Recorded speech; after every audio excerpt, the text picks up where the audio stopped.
All right, YouTube. Here's our Ford 3600. I rechecked all the fluids, having topped them off. Drove it around, let it run for a little while today. Probably ran for 45 minutes or an hour. And I drove it a couple hundred feet back into the barn to do the post-service service. And what did I find? None of the fluids changed. I didn't know if anything would be filled up or emptied out or by having it apart, but everything came out perfect. So here's what we came up with for the hydraulic line. Got that swivel up on the top. I put this perforated angle iron up here.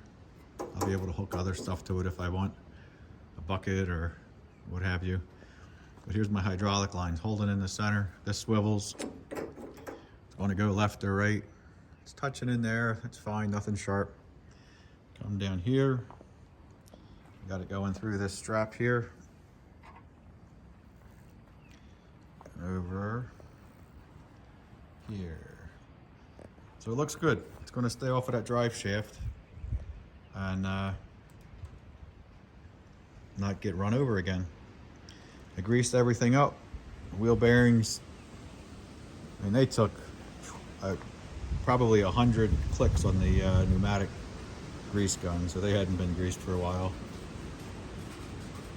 This one grease fitting in here is a 90, and you really couldn't get to it. So if you come up with a 90 that you can't get to, I just got a wrench on it right here. Let's see. Yep. There's a 90 in there. I loosened it up so I could get grease in and then tightened it back up after the grease was in. This one I could reach.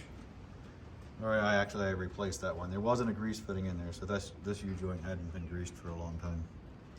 But that's what we got. Here's our hydraulic hose. All right, you know what they say.